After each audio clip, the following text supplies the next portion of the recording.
Please be seated. So welcome to each of you who have gathered on this beautiful and warm day in July for the joyful wedding of JJ and Anjon.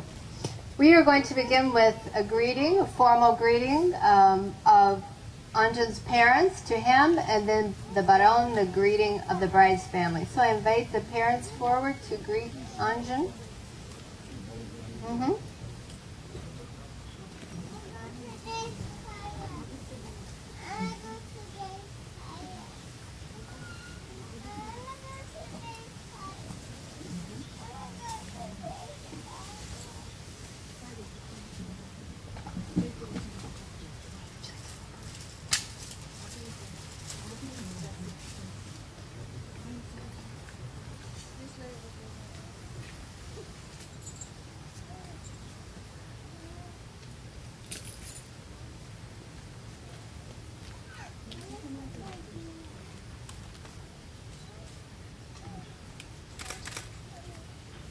Now the bride.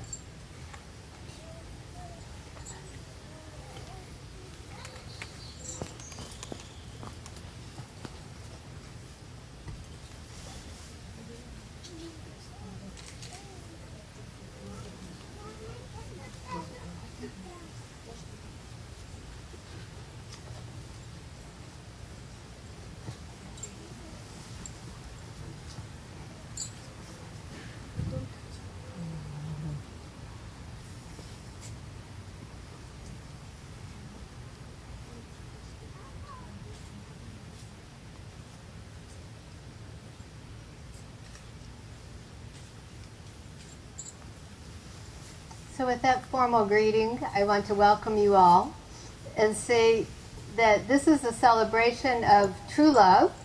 It's a chance to gather family and friends from far and wide. We come to this place from many traditions, from many spiritual practices, united in our long-time affection for this couple.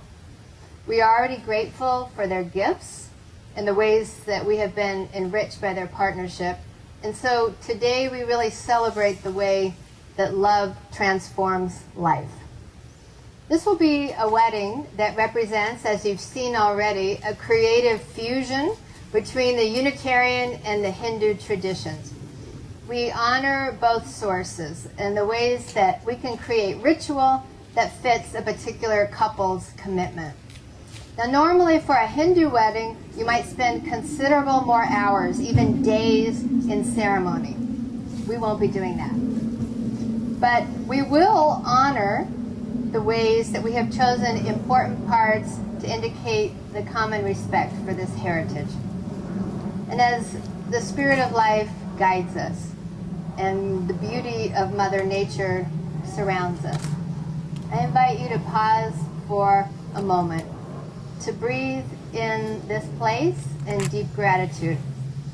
We are connected in oneness on this beautiful hill, grounded on the earth, and alive in the interdependent web of creation. Thank you for your presence in this sacred time and place, and blessed be as we begin the ceremony.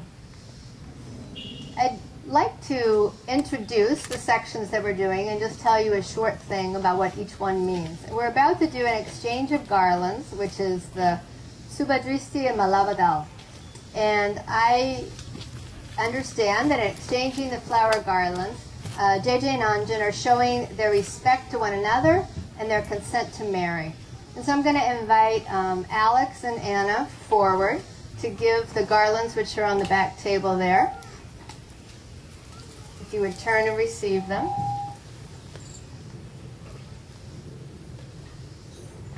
And you give them to exchange to one another, again indicating respect for one another and the consent to marry.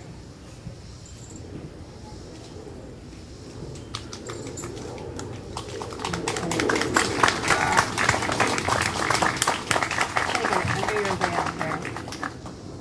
The challenges of the veil and the garland. Thank you, Anna and Alex.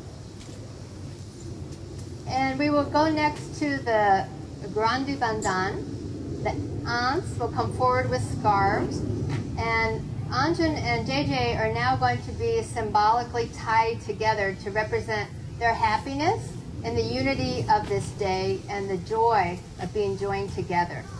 This is traditionally always done by a woman, and so we're inviting Anjon's aunt forward for the scarf tying.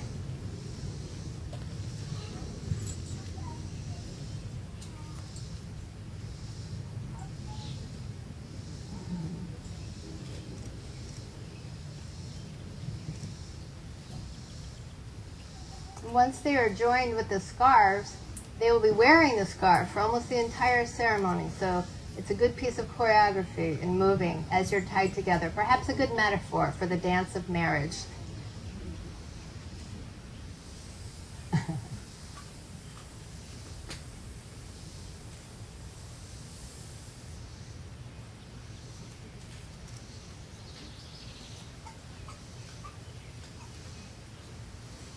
And so in these symbols, the exchange of garlands and the tying of the knot, this couple is saying that they are here, present, consent to be unified and married.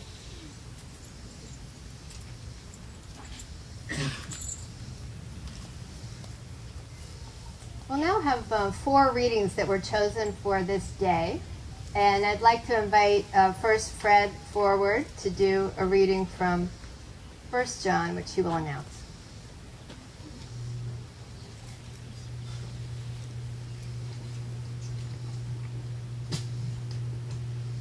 From 1 John, verses 3 and 4. For this is the message that ye heard from the beginning, that we should love one another. My little children, let us not love in word, neither in tongue, but in deed and in truth. Beloved, let us love one another, for love is of God, and everyone that loveth is born of God, and knoweth God. He that loveth not knoweth not God. God is love. No man hath seen God at any time. But if we love one another, God dwelleth in us, and his love is perfected in us. Now, a reading that Colin will offer from Ralph Waldo Emerson, one of the founders of Unitarian Universalism in this country.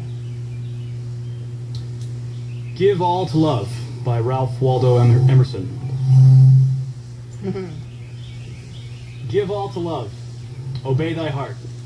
Friends, kindred, days, estate, good fame, plans, credit, and the muse.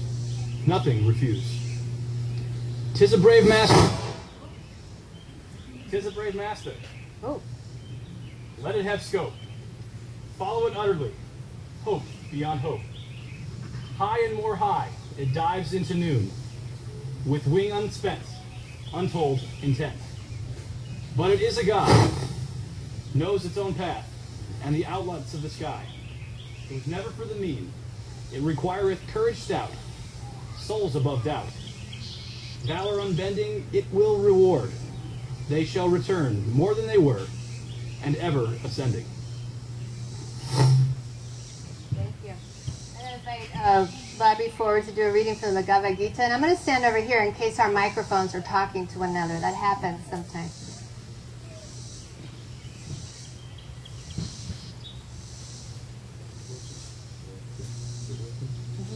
Use the mic. All those I love who are incapable of ill will and return love for hatred, living beyond the reach of eye and mind, and of pain and pleasure, full of mercy, contented, self-controlled, of firm resolve, with all their heart and all their mind given to me. With such as these, I am in love. Not agitating the world, nor by it agitated. They stand above the sway of elation, competition, and fear, accepting life, good and bad, as it comes. They are pure, efficient, detached, ready to meet every demand I make on them as a humble instrument of my work, who serves both friend and foe with equal love, not buoyed up by praise, nor cast down by blame, alike in heat and cold, pleasure and pain, free from selfish attachments and self-will, ever full in harmony everywhere, firm in faith. Such a one is dear to me. And now Raphael, a co-worker of JJ's, coming forward to read some quotes from the great Mahatma Gandhi.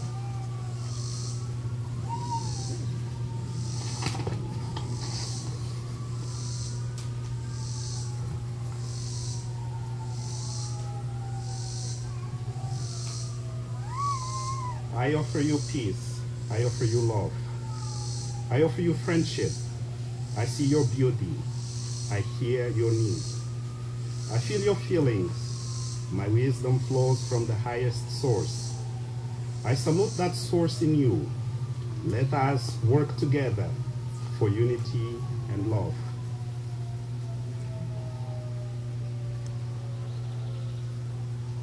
I'd just like to say a short word about the occasion of the day, reflecting on the readings that they chose, and I think the set of four together really sum up a lot of who JJ and Anjon are.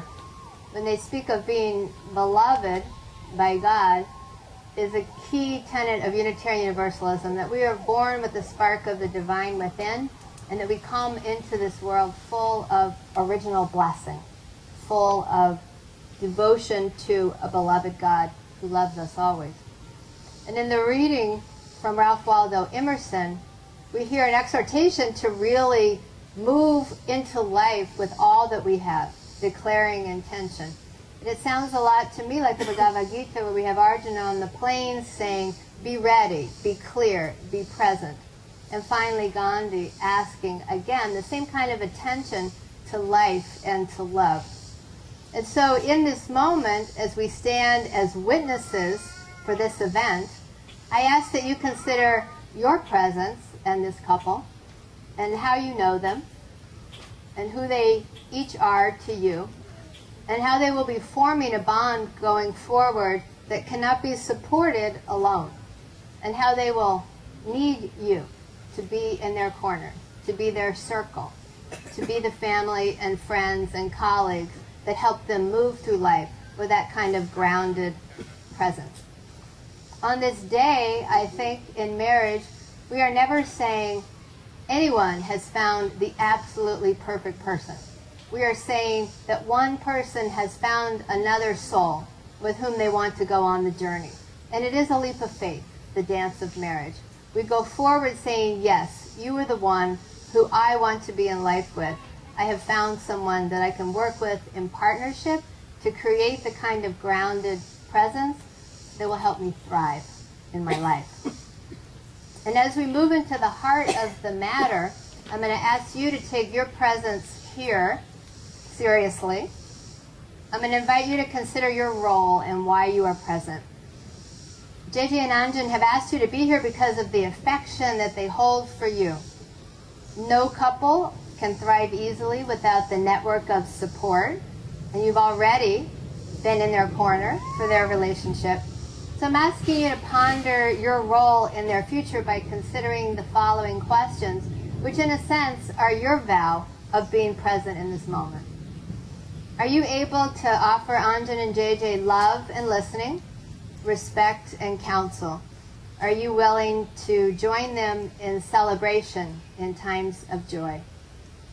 Are you willing to accompany the deepening of this marriage as it changes over the years to come?